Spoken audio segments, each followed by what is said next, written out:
मित्रों, मकर संक्रांति यद्यपि 14 तारीख को रात्रि में 9 बजे के बाद 9:30 बजे के लगभग आई है, किंतु उसका जो पर्व है, पुण्यकाल है, वह दूसरे दिन अर्थात प्रातःकाल 15 तारीख को सूर्योदय से ही मनाया जाएगा।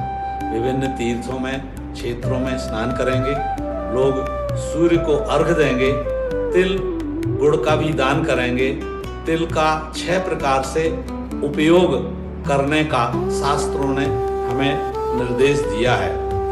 तिलस्नाई, तिलोदवर्ती, तिलहोमी, तिलोदकी, तिलदाता च भोक्ता च, षट तिला पापनाशनी। एक सुखद संयोग यह भी है कि आज के दिन ही षट तिला एकादशी का भी योग बना है।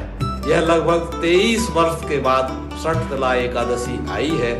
इस एकादशी को 6 प्रकार से तिल का उपयोग करने का शास्त्र निर्देश देता है।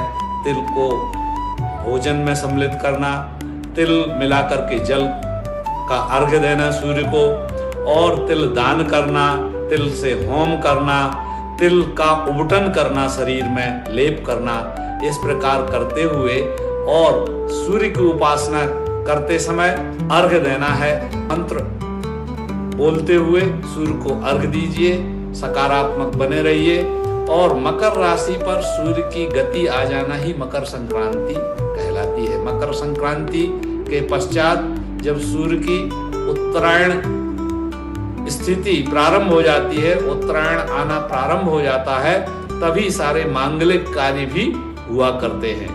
मांगलिक कार्यों का यही एक महत्वपूर्ण समय प्रारंभ होता है। इसे समाज विज्ञान की दृष्टि से देखें तो भी महत्वपूर्ण है, क्योंकि सभी सामाजिक इन दिनों प्रायः किसानों को छोड़ करके बाकी सभी के पास पर्याप्त समय होता है।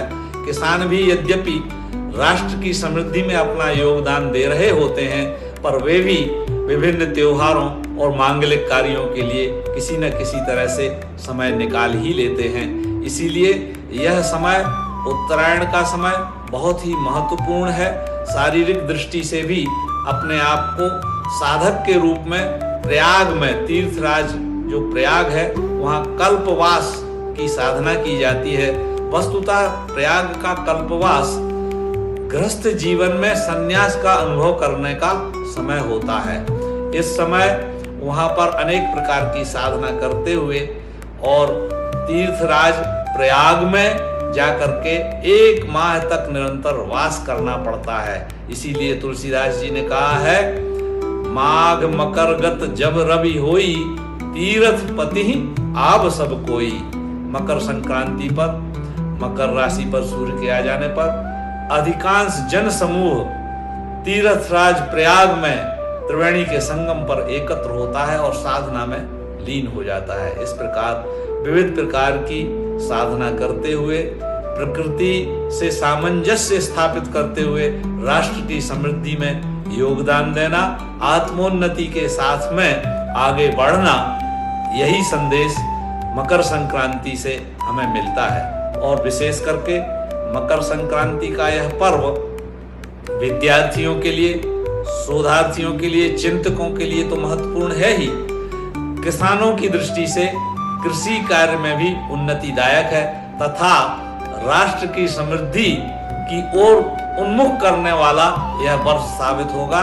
इसमें यह आध्यात्मिक उन्नति, आध्यात्मिक प्रगति का वर्ष भी है, और अनेक प्रकार से राजनैतिक उत्थान की दृष्टि से भी यह योग संयोग बड़ा ही महत्वपूर्ण बन पड़ा है। इन्हीं शब्दों के साथ में आप सबको पुनः एक बार मकर संक्रांति की बहुत बहुत शुभकामनाएं, मंगल कामनाएं। सर्वे भवन्तु सुखिनः, सर्वे सन्तु निरामयाः, सर्वे भद्राणि पश्यन्तु, मा कश्चित् दुःख भाग् भवेत्। ओम शांति शांति शांति।